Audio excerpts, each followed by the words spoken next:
So I'm delighted to be here. I'm going to provide a lot of material, actually not a lot of material, but a lot of things for you to consider. What I'd like you to think about is that you don't have to accomplish everything today. That's not the point. The point is to give you a small dip into various aspects that I think are important to listening. So my agenda for this time is getting ready to listen. We'll do a short meditation. Then the next part is storytelling and listening, and that should dovetail in pretty nicely with what Katie Churchwell was saying this morning. Then listening to myself, which also I think addresses what Katie was saying about being aware of your own self and how that might interact.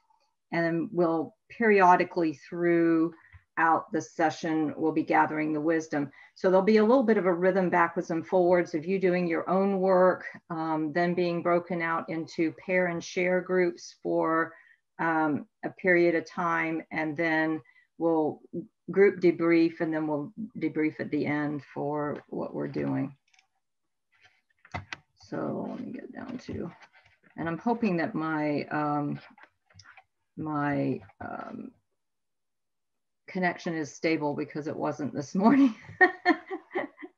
So if you would get yourself into a comfortable position and sort of set yourself in a relaxed place. You probably have heard this meditation many times, but I think it's important to set ourselves in the context of that we are doing our work, listening and knowing God. So if you're ready, you can either close your eyes or not close your eyes, depending on what you're comfortable with. So take a couple of deep breaths.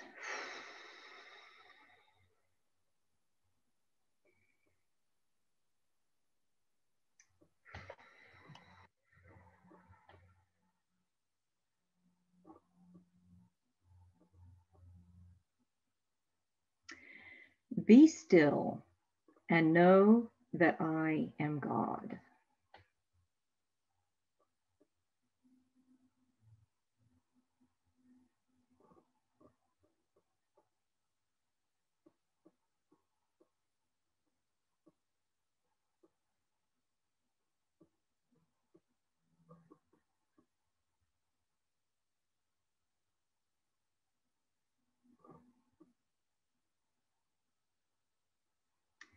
Be still and know that I am.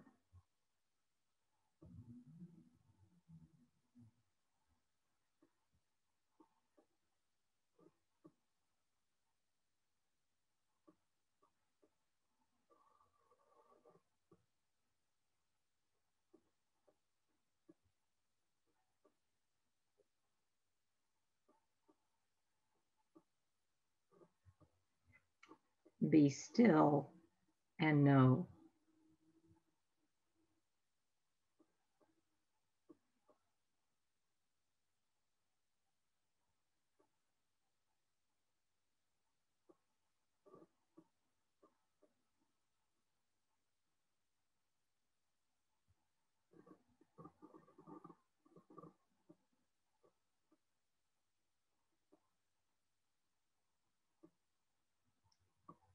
Be still.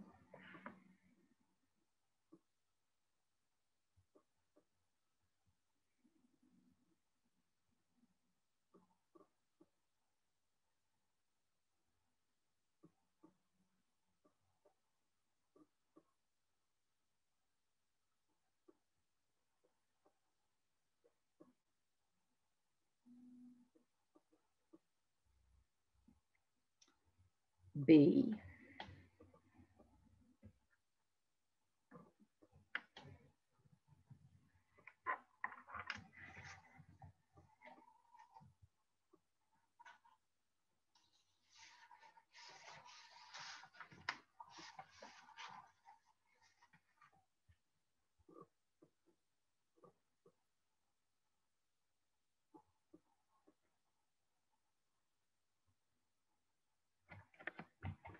come in.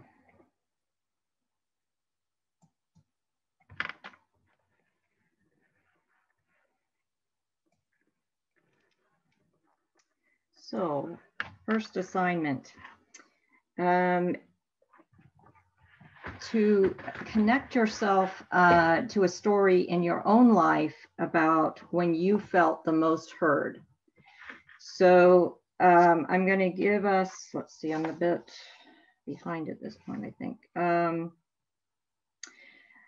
Take about 6 minutes and write a story about a time in your life. So in other words, don't tell a story of somebody else or when you were a listener for somebody else, but sometime in your life when you felt the most heard. And write out paragraph or take notes or do whatever. You will need to have it in writing because there are reflection questions that will come after this. So if you would take 6 minutes. So at 1:18, we'll come back. Everybody clear?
I'm going to post up the questions that you might want to go back. Well, actually not might. I'd like you to go back and look at your story to see what it tells you about listening, what it tells you about the person who was listening to you, and what does it tell you perhaps about you, and was there any fruit to this encounter? Did this encounter with listening lead you anywhere? So I'm going to give you 6 minutes to jot down some notes on that, starting now.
Okay. You got some notes written down. Let me see if my mouse can find the page to get forward. All right. So I'm going to talk just for a short while, just give you this list of why listening to stories is important. It's a great way of paying attention to people. Sometimes we forget that we learn a lot about people just from the stories that they share with us.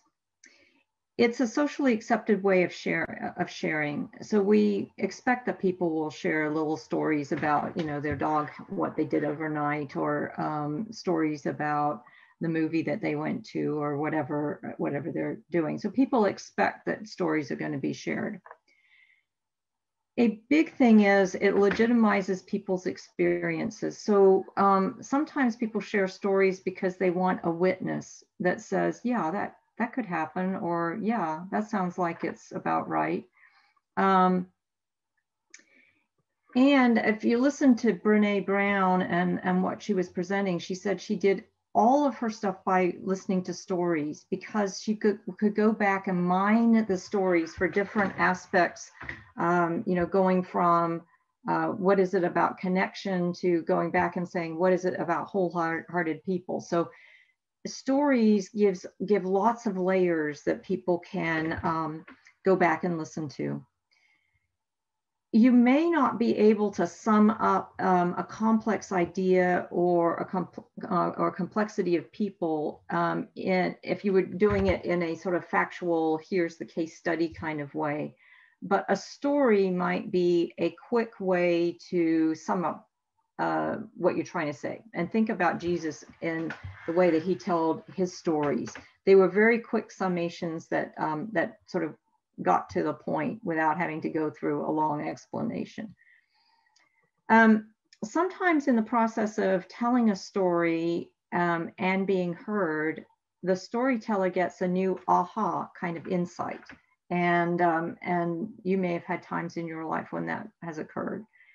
And stories can also fire our imagination. So some stories are very inspirational to us at different points in our lives, and they can actually set the course of life differently for a period of time.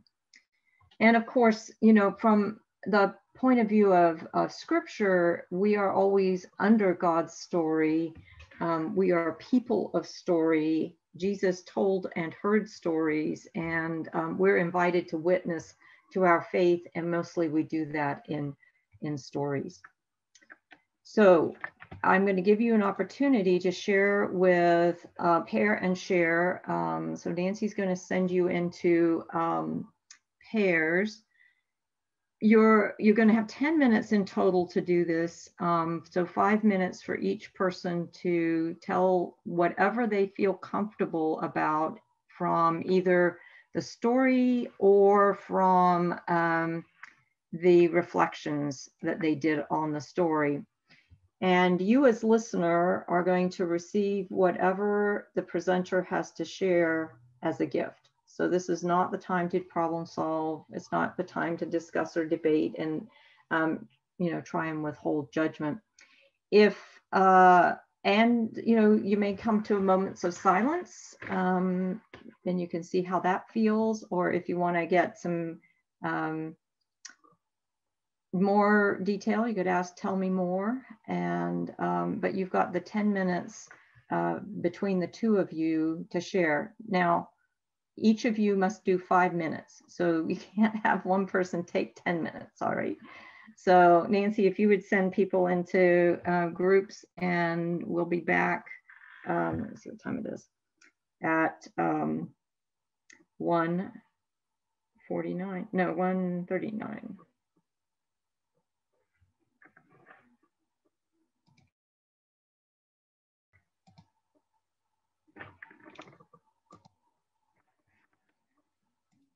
Okay, so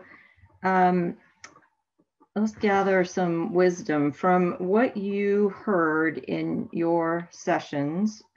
What would you like to offer into the group as being important about what contributes to good listening. And you can unmute yourself. Susanne, one thing is the listener sets aside their agenda for your agenda to listen to you, rather than being focused on their own stuff. Thank you.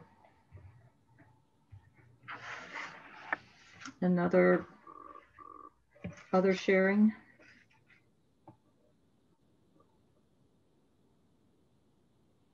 I would say that somebody who's not afraid to follow the pain.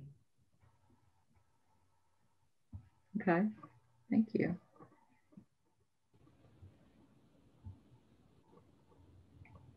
I think there was something for me about the relaxed and open, welcoming presence.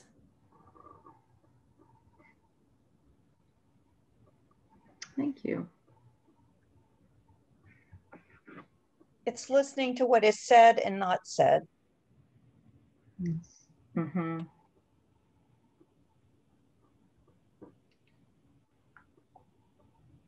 Both sides of issues.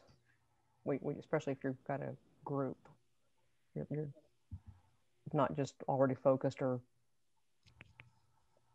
you're open-minded to all the different aspects that might be coming out. Okay, so especially in a group where you've got multiple people sharing. Mm-hmm. Mm-hmm. It takes me back to the touchstones of Parker Palmer's work, that being fully present and suspending judgment, and how important those are as we listen to others. Thank you.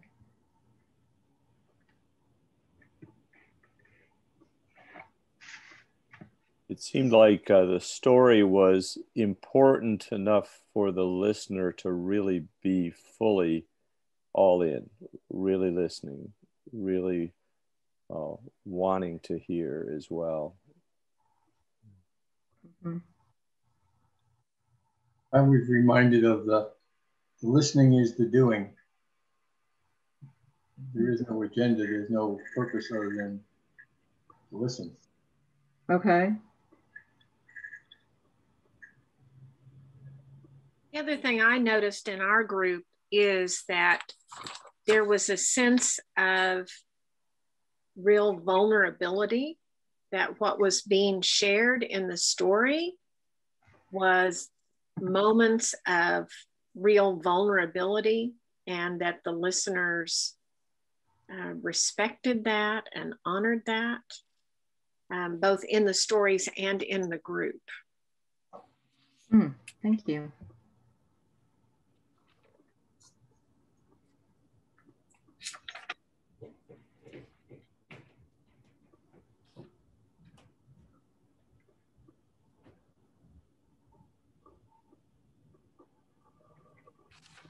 Other things you noticed about what contributes to good listening?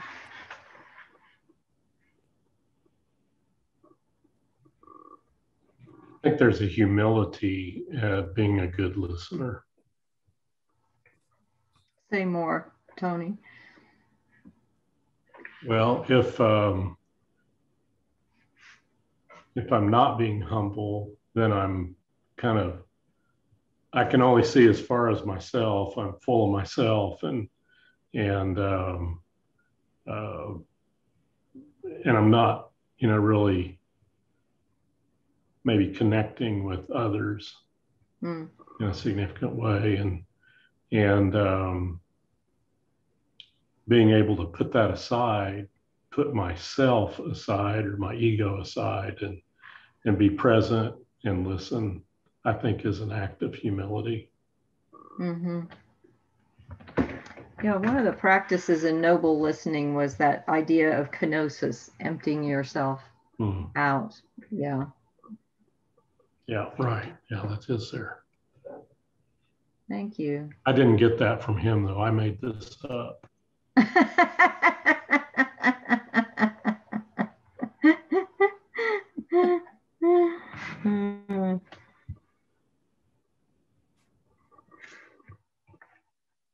anything else you found out about listening? Was it difficult to find a story when of somebody listening to you?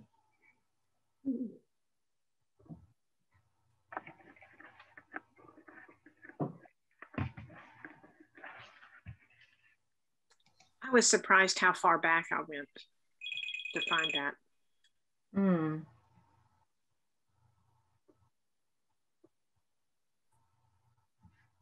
I thought it was easy to find a story, but it was hard to pick a particular story, the best story.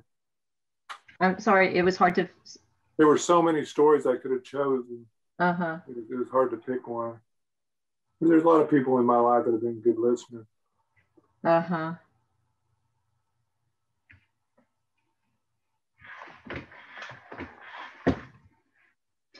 Yeah, sometimes we can be surprised by how far back the listening is, and this will also give you an idea of how necessary it is for people to listen.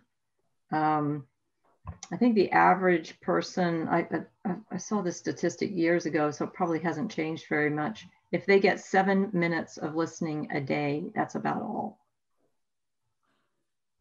Pretty important. I had to start with a time when I felt I wasn't being listened to, and how that evolved in getting someone to listen to me. Mm.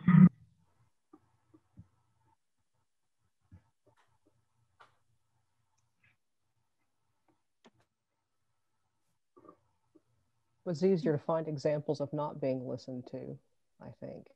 Mm. And I found myself thinking, oh, I'd be afraid to have to write that story because it would offend someone. They found out they were the ones I picked for that story.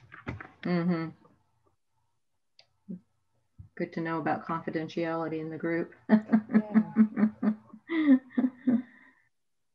What surprised me is I wasn't ready to tell a story, but the person, and again, this was a very early life event, invited me to tell something.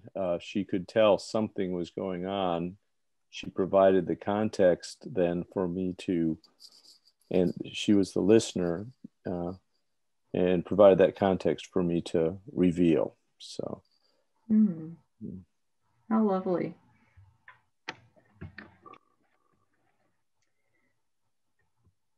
Well, we're going to do a little bit more reflection, and let me I had asked people to pick a skill to practice from the Noble Listening, and so if you did, then you'll have something to meditate on this period of time. But what skill or skills did you pick, and what did you learn from practicing this skill? So I'll give you 4 minutes.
right, here's your next question.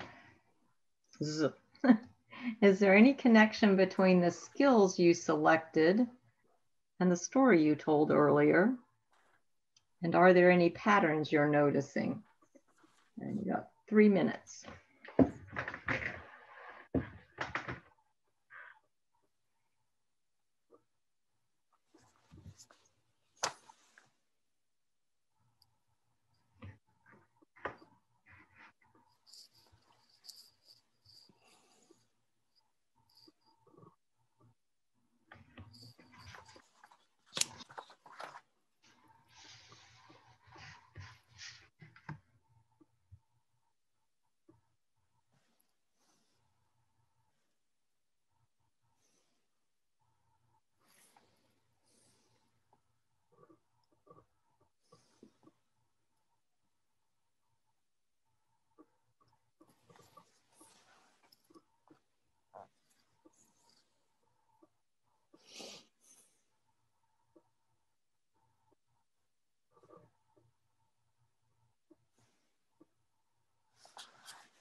Okay, next thing.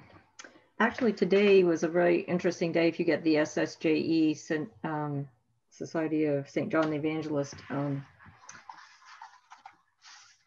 daily email, because Brother Keith Nelson had his sermon was titled Listening. Jesus knew the needs of those around him because he listened intently. He knew that people experience the healing presence of God when they are able to listen to their own needs and are invited to name them.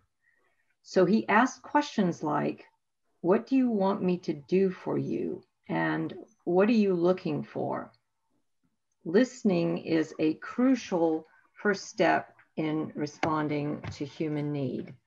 So that was kind of serendipitous that it occurred today, because one of the techniques that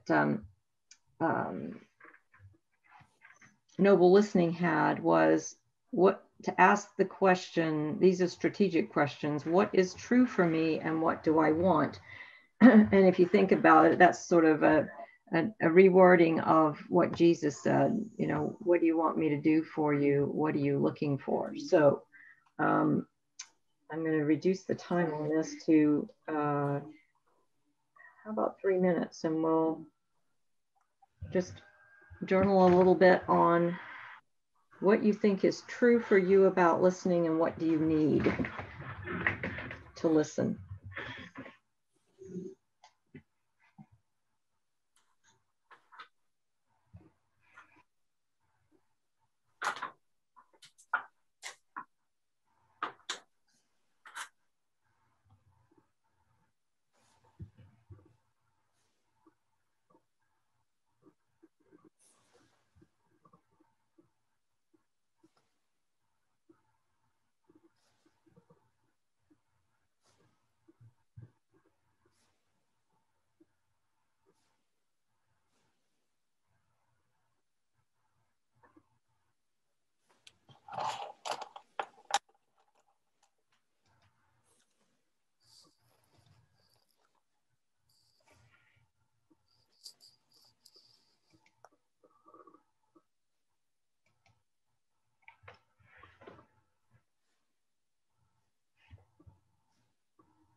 All right, next prompt. Now, if you've got your book there, if you look between pages 13 and 16 in the table of contents of the book, my question is, which one skill from noble listening is selecting you to improve your listening? So skim down the list and just pick the thing that seems to be highlighting. I'm going to give you 2 minutes.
All right, so you've done some good hard work on your listening.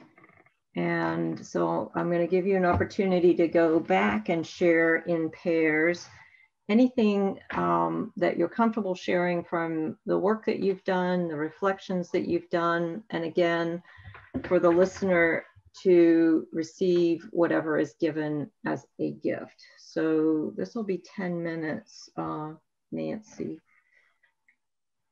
if you can send us out into pairs.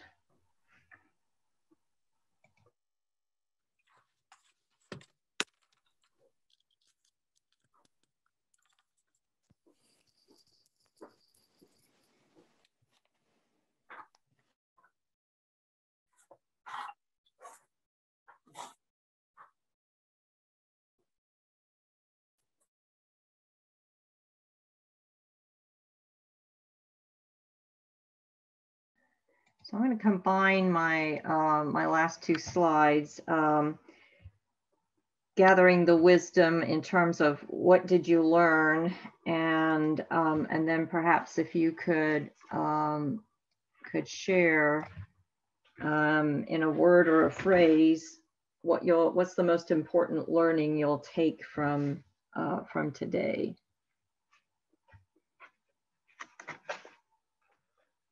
And you can unmute yourself when you've got.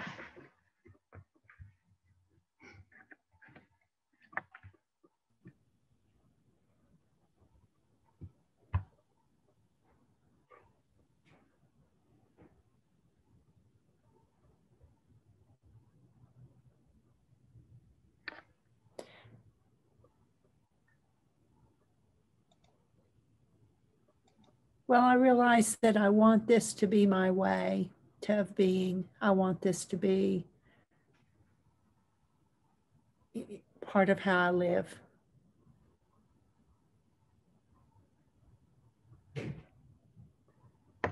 With the listening? Yes. Mm-hmm.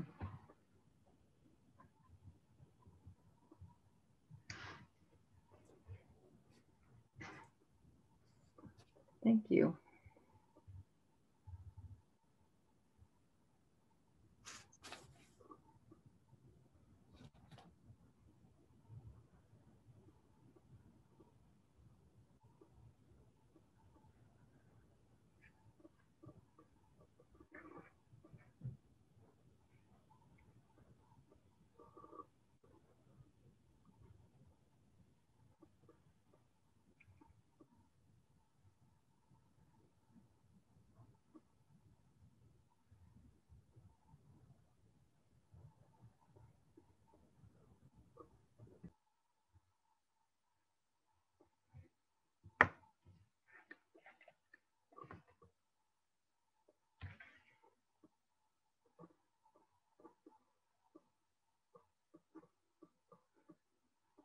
Other learnings or things you'll take away from today? Well, I will just say that I want the listening practice to help me become more of a clear channel so that the other person can listen more deeply to their own story.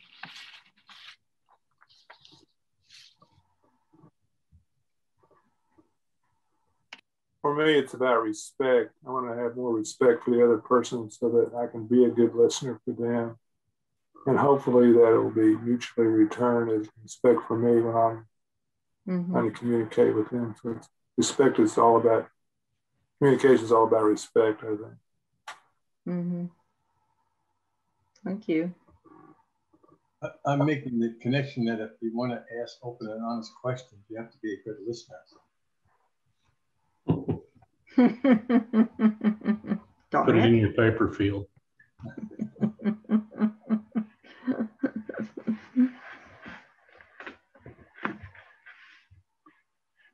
Well, not that I'm going to do that. I just noticed that that's what you do. It becomes a goal.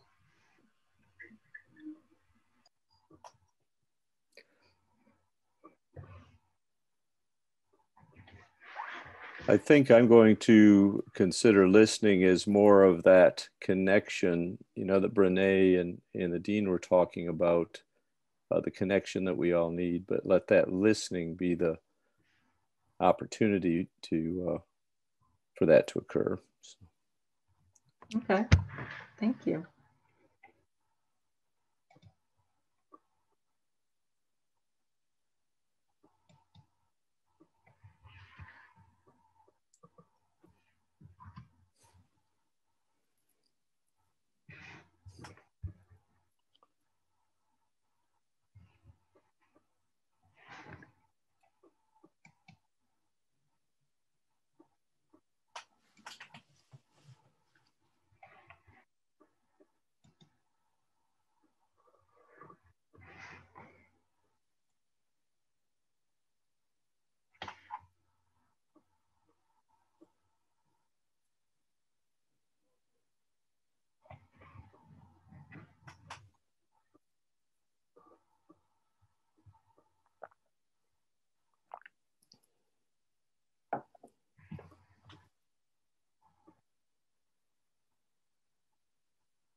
As a listener, I would say that being welcoming and open so that someone feels invited to share their story.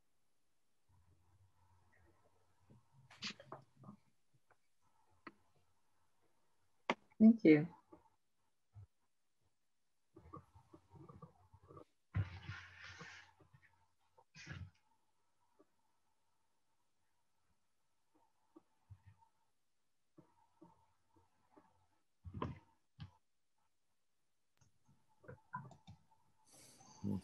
I was just thinking that maybe not always, but sometimes, maybe a lot of times, I'm not sure, it seems like there could be some degree of vulnerability involved in the storytelling or the sharing. And I want to be more attuned to that. Mm-hmm.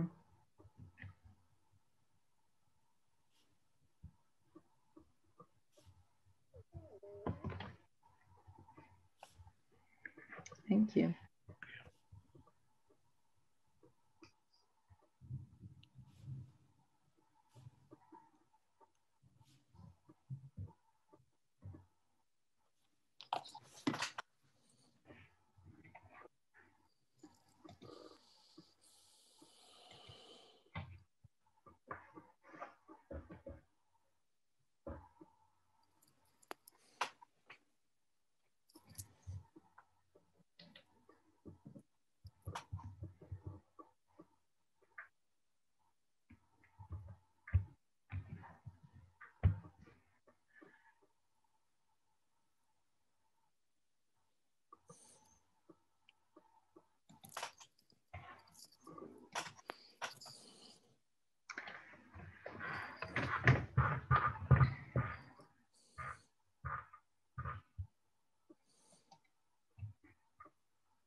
Anyone else like to share before we close down?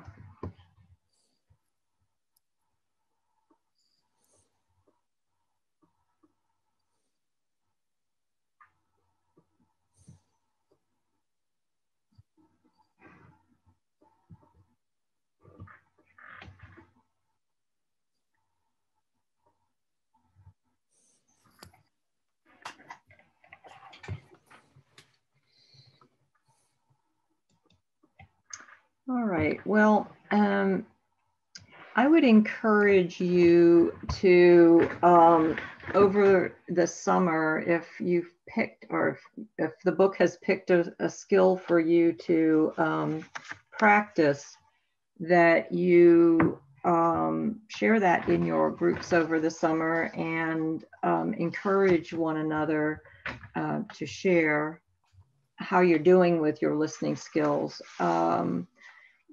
You will know best what you need to work on.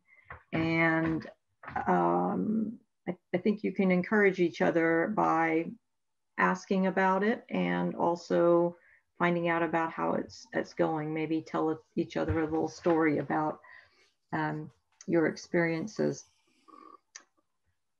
And I am grateful to remember every day that I am still a work in progress, that I'm not completed, and that God is still involved in my process of learning and becoming. And this tune that this Iona, let's see, this comes from the Iona community, John Bell, and I just love the words, take, oh, take me as I am. So in other words, we're loved right now. Summon out what I shall be. We are always accompanied in our becoming. Set your seal upon my heart and live in me. And I've put the YouTube URL in there if you want to hear it sung. I am using this particular chant as the offertory at all the services that I do at St. Simeon's. And it is peaceful and it is purposeful to think about how we're loved as we are and in our becoming. So that means that we won't be staying as we are, that we will be facing changes and being encouraged to continue to grow as we continue to listen. So thank you for letting me be present with you. And if you've got any questions or anything like that, you can certainly be in touch with me. And I will send Susan the file with all of these. I'm sorry, the handout was a little bit tiny, but you'll get the real presentation in the bigger format. So thank you. Susanne, thank you so much. This has been very fruitful, and you've given us so much to think about and to work on throughout the summer. Mm-hmm. Thank you for being with us. Welcome. Thank you, Susanne. Thank you. Yeah, thank you. Thank you.